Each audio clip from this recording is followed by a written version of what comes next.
Assalamualaikum warahmatullahi wabarakatuh. Kembali lagi di channel Abah Yadi Klinik Pusaka.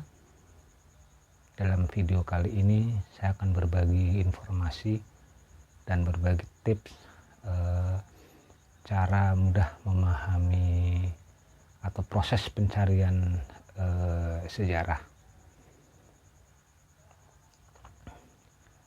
Dalam video ke depan akan membahas tentang kiat-kiat untuk pemula atau kiat-kiat untuk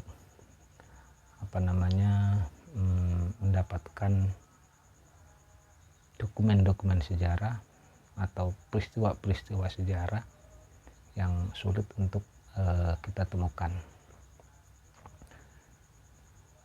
Baik, sebelum video ini berlanjut, silahkan subscribe terlebih dahulu untuk bisa berkembang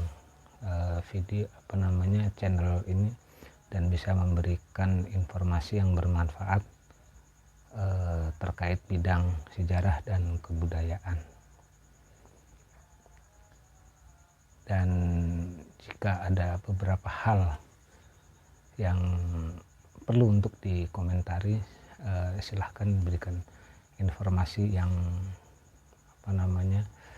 yang baik supaya sama-sama mendapatkan hal yang baik pula. Dalam video-video sebelumnya di channel Abah Yadi Klinik Pusaka itu banyak diskusi-diskusi dan banyak juga konten-konten yang mengungkapkan tentang manuskrip, tentang arsip, tentang kesenian, tentang diskusi kebudayaan, dan tentang seminar yang saya upload di YouTube, sebatas hanya untuk memberikan sharing dan informasi tentang kebudayaan, khususnya kebudayaan yang ada di Banten, yang yang saya ketahui dan yang saya pahami.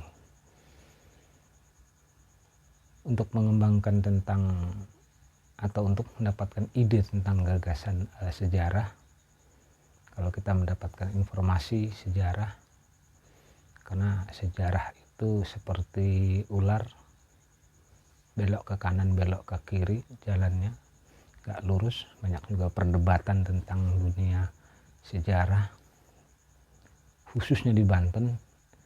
Itu perdebatan informasi sejarah itu sangat begitu kuat, sangat begitu begitu kencang. Bahkan cara mempertahankan pendapatnya itu sendiri juga begitu kuat. Ini yang menyebabkan informasi tentang sejarah, baik itu sejarah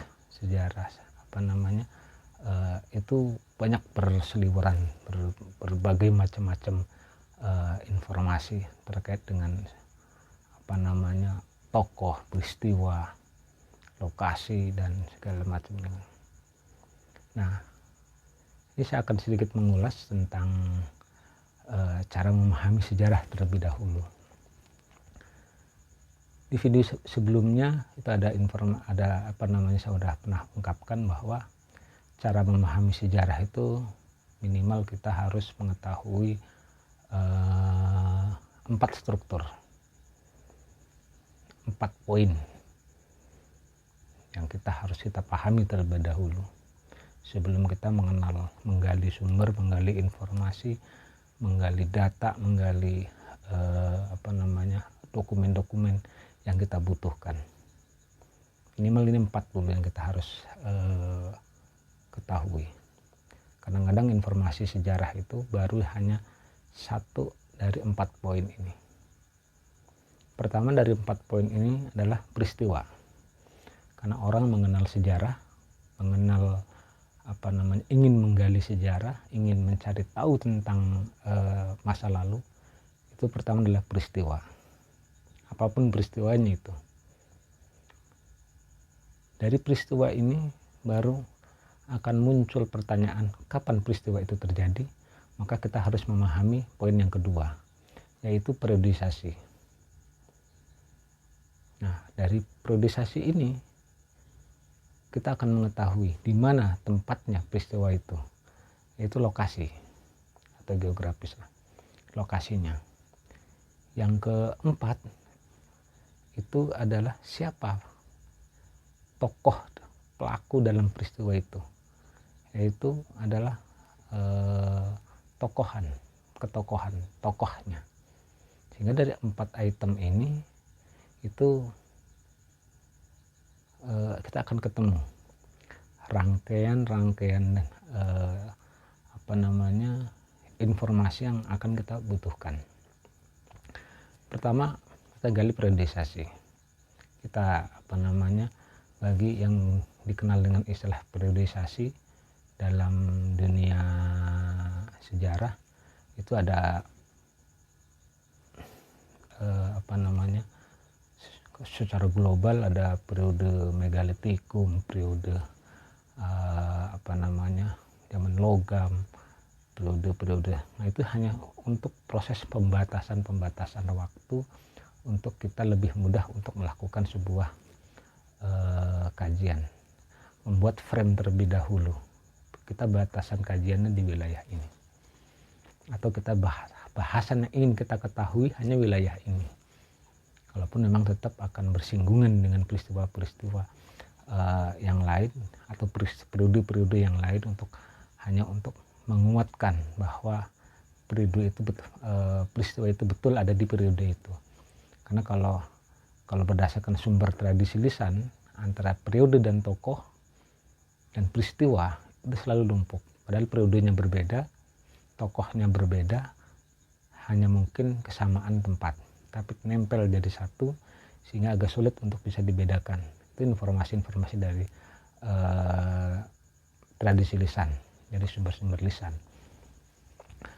Ini proses itu, pengembangan informasi dari 4 poin ini baru kita pilah, yang dikenal dengan istilah dalam dunia sejarah, dalam dunia kajian sejarah dikenal dengan istilah historiografi. Adalah ilmu untuk proses penulisan pengkajian tentang sejarah. Nah, sebelum kita lebih lanjut tentang menggali informasi dari 4 poin tersebut, ada sejarah sebagai ilmu, ada sejarah sebagai peristiwa, ada sejarah sebagai cerita, ada sejarah sebagai dongeng. Dari 4 ini nggak bisa dibedakan, walaupun memang peristiwanya sama. Kalau sejarah sebagai ilmu, ini yang biasa dikaji oleh para sarjana sejarah. Kenapa?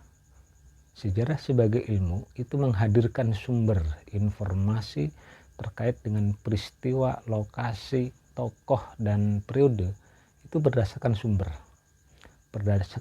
tertulis, dibuktikan dengan fakta, arkeologi, cagar budaya atau tinggalan budayanya.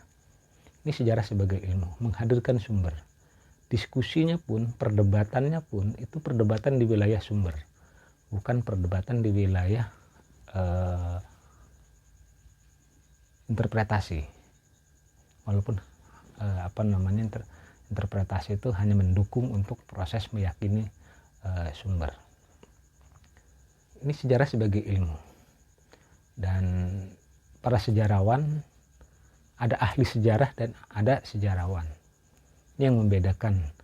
Kalau ahli sejarah, dia bicara tentang peristiwa sejarah, tentang tokoh sejarah, tentang periodisasi, dan tentang lokasi dalam sebuah, kita akan berdasarkan sumber-sumber yang tertulis, yang sejaman, dan bukti-bukti arkeologis atau bukti-bukti tinggalan budaya.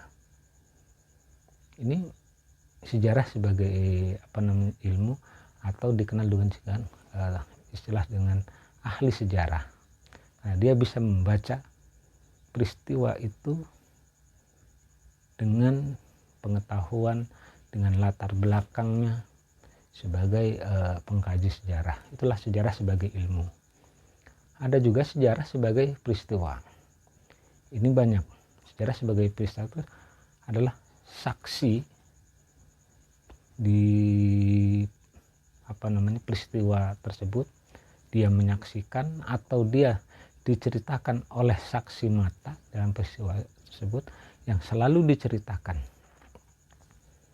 Dia juga itulah yang sejarawan. Sejarawan banyak yang memahami tentang peristiwa sejarah.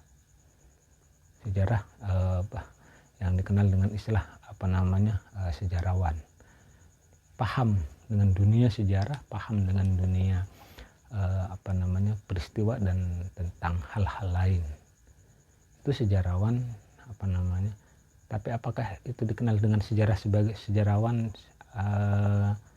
dikenal dengan sebagai ahli sejarah, tergantung latar belakang pendidikannya atau tergantung pendekatan informasi yang ada yang dituangkannya. Itu sejarawan. Ada sejarah sebagai dongeng. Sejarah sebagai dongeng itu adalah ya cerita tentang masa lalu aja, cerita tentang ketokohan. Biasanya kalau sejarah sebagai dongeng ini lebih membesar-besarkan tokoh tersebut di peristiwa tertentu, atau dikenal dengan di ilmu sejarah dikenal dengan hagiography. Dia membesar-besarkan tokoh itu bisa terbang, tokoh itu bisa ini itu segala macam, tapi ketika dibuktikan apakah ada bukti tertulis yang menceritakan peristiwa sejaman, ini nyaris sulit untuk dibuktikan. Maka itu sejarah sebagai dongeng. Informasinya sejarah sebagai dongeng dalam kajian ilmu sejarah atau ahli sejarah ini adalah banyak semiotik atau banyak informasi-informasi yang harus kita kaji lebih mendalam dengan pendekatan-pendekatan lebih khusus dan lebih seksama, yang sebenarnya nyaris informasi ini dari sejarah sebagai dongeng atau sejarah sebagai cerita ini nyaris jarang diungkapkan.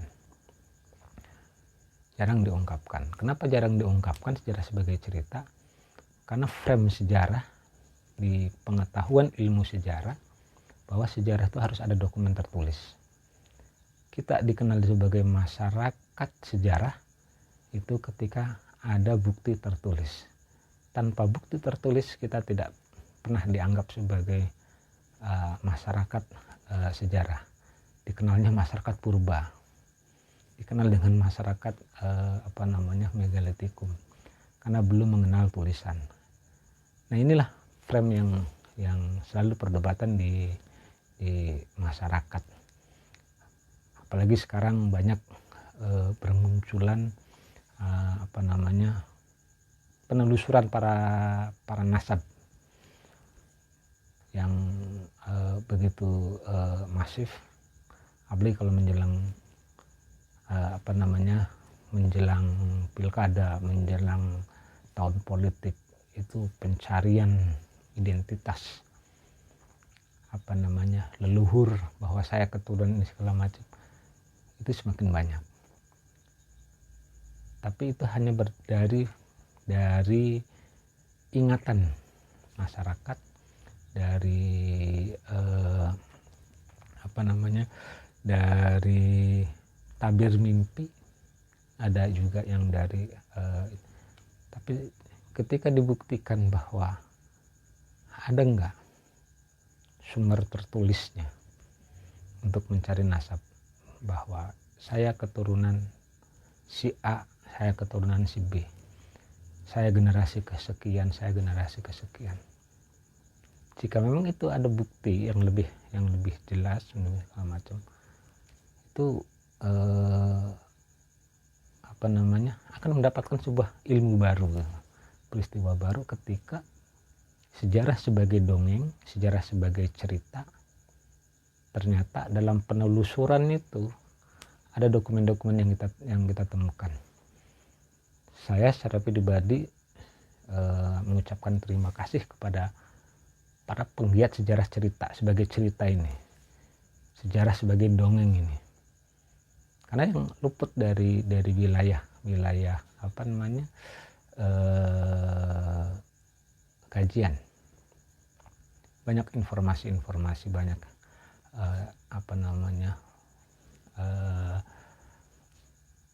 catatan, walaupun catatannya hanya ingatan dari cerita dongeng. Dan itu harus dikumpulkan dari sekian cerita itu, dari sekian dongeng itu. Kalau memang itu dongeng masih dalam koridor dongeng adalah cerita sejarah, maka harus dikumpulkan jadi satu dari sekian dokumen itu. Hasil diskusi, hasil ngobrol dengan para ahli sejarawan lisan atau para ahli sejarah sebagai cerita atau sejarah sebagai dongeng. Karena untuk mempersiapkan itu akan memilah di 4 item yang pertama, yang poin yang tadi, sebagai tokoh, peristiwa, periodisasi, dan di lokasi. Karena sejarah sebagai dongeng, sejarah sebagai cerita, itu yang dikenal kemudian dalam istilah teori sejarah lokal, itu dikenal dengan istilah babad. Teori dengan istilah babad. Nah, babad itu adalah satu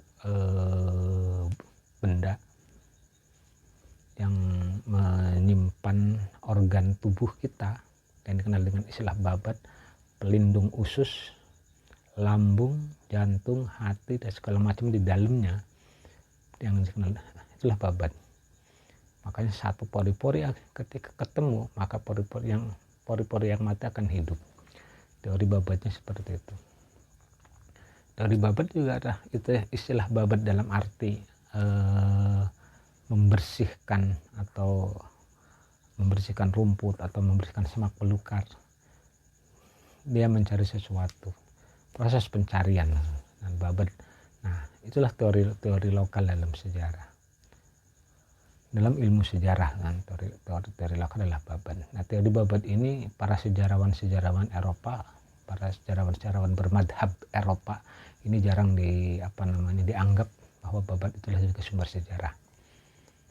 Walaupun tertulis sebagai manuskrip, ditulis dengan cerita-cerita itu tertulis dalam cerita apapun, karena dianggap informasinya tidak seperti catatan-catatan orang-orang bangsa Eropa yang mencatat sesuai dengan peristiwa dan kejadiannya. Sementara yang ditulis oleh orang-orang lokal adalah orang-orang kita, baik itu babad, hikayat atau sejenisnya, itu semiotik. Nama tokoh selalu dihaluskan. Peristiwanya sama, tokohnya tapi berbeda. Periodisasinya akan berbeda. Alur ceritanya sedikit agak berubah. Dan setiap kata itu mengandung simbol.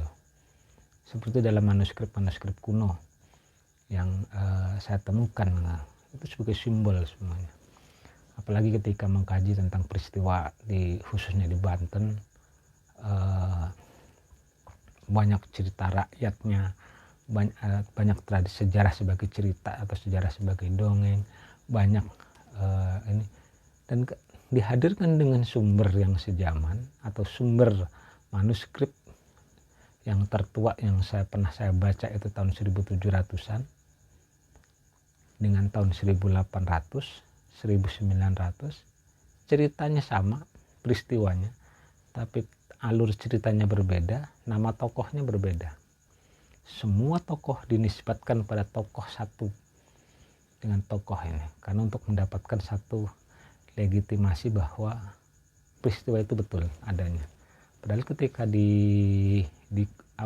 dikupas, itu peristiwanya berbeda. Peristiwanya hampir sama, periodenya berbeda, tokohnya berbeda,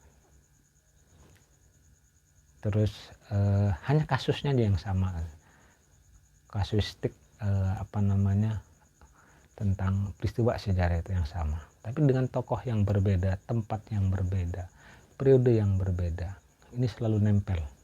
Itu biasa yang kita temukan di tradisi lisan atau di cerita sejarah sebagai cerita. Nah, ini yang berat untuk proses di sejarah sebagai ilmu, karena ini tetap harus digali, harus diangkat, harus diambil, harus disortir perlahan-lahan sambil menyiapkan dokumen-dokumen yang valid. Dokumen sejarah yang valid otomatis adalah dokumen sejaman atau dokumen-dokumen yang lebih tua dan mendekati dengan peristiwa itu. Dan ketika kita mendapatkan dokumen itu, jangan langsung percaya dengan satu dokumen. Harus didukung dengan dokumen-dokumen yang lainnya. Karena ketika dokumen itu kita kumpulkan, apalagi hanya satu dokumen yang ada, maka justru yang terjadi subjektivitasnya tinggi. Tapi kalau dokumen itu kita kumpulkan semuanya dari sumber Eropa, kalau memang itu sejarah kesultanan atau sejarah yang ada informasi di sampai tahun 1950-an, mungkin sumber Eropa masih banyak. Sumber-sumber itu yang harus kita siapkan. Nah, sumber Eropa juga jangan hanya 1, 2, 3 sumber yang sama, karena sumber ini juga menjadi perdebatan di kajian sumber. Ada khusus perdebatan tentang kajian sumber. Ini belum mengolah, belum membaca perdebatan konten isi sumbernya. Hanya sumber itu baru diketahui judulnya tentang zaman ini. Sumber itu dari mana? Kalau sumber itu dari Eropa, kita bicara tentang contoh bahas tentang Banten. Sumber dari Eropa di abad ke-17. Negara mana saja yang pernah datang ke Banten? Yang melakukan kerjasama dagang, kerjasama politik, dan kerjasama keamanan. Bangsa Eropa ini bukan hanya VOC dari negeri Belanda, tapi juga ada Inggris, ada Prancis, ada Denmark, ada Jepang, Korea juga ada di sana, Turki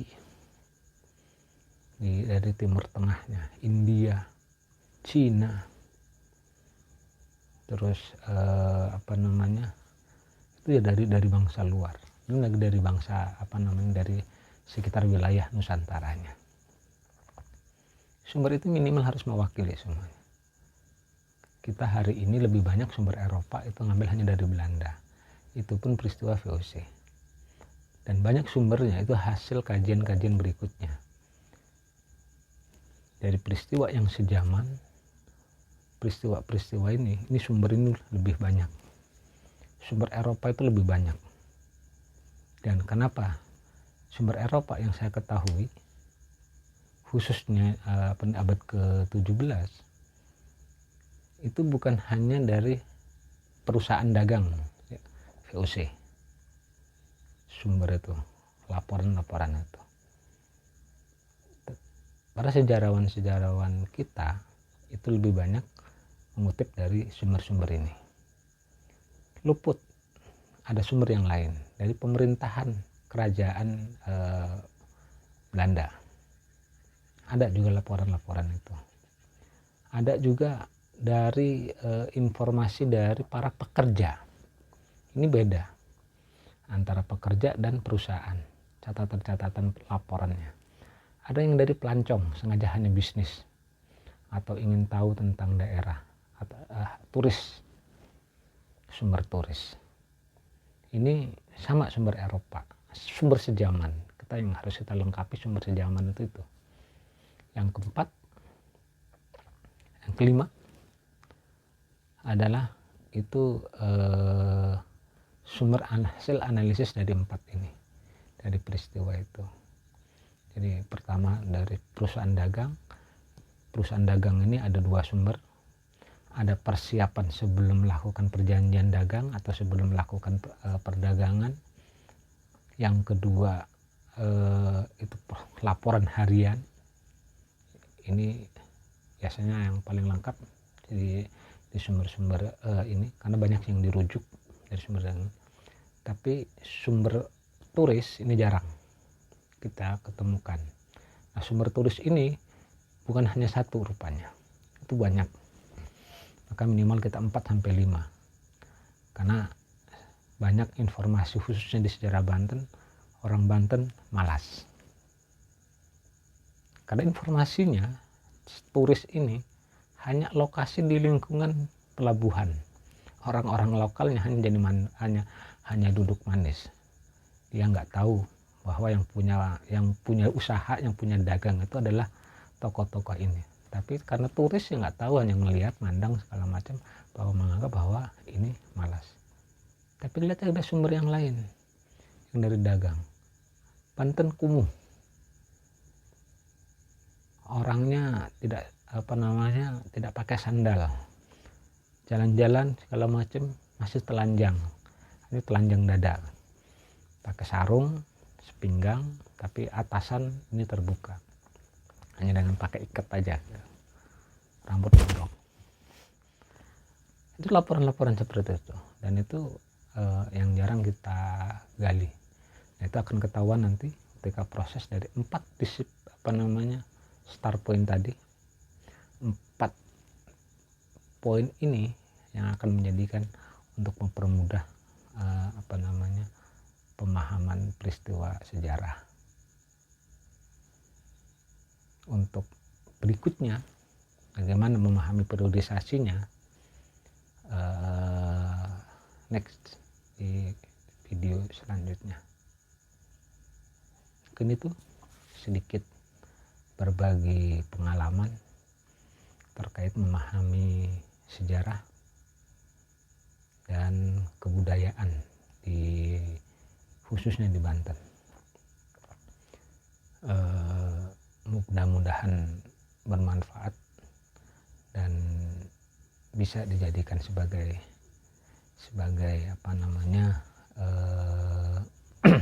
pembelajaran, sekaligus juga jika memang video ini bermanfaat, silahkan dibagikan atau di minimal ilmunya yang dibagikan, karena ilmu yang dibagikan akan mendapatkan sesuatu yang berharga. Dan saya mohon maaf atas segala kekurangan. Ketika kurang jelas, akan lebih enak ngobrol diskusi bareng, duduk bersama sambil ngopi.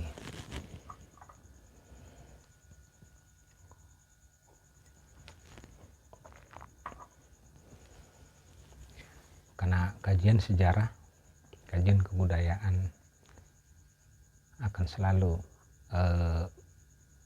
mendapatkan informasi-informasi terbaru.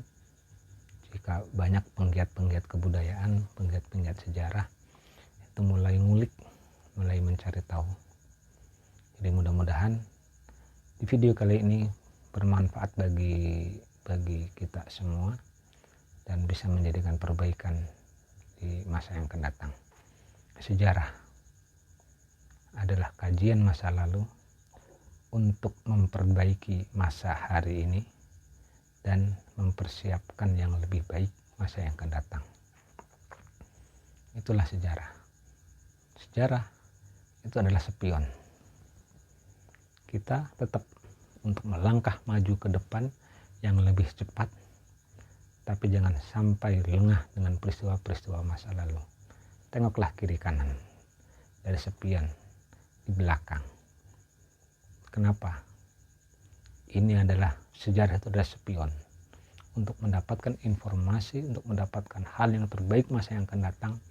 Maka kita harus mengetahui sejarah-sejarah leluhur kita, orang tua kita. Itulah sejarah. Jadi sejarah adalah spion. Sejarah bukan untuk dilupakan, tapi sejarah harus diingat karena peristiwa itu akan bermanfaat untuk perbaikan hari ini dan mempersiapkan yang lebih baik untuk masa yang akan datang. Terima kasih. Assalamualaikum warahmatullahi wabarakatuh.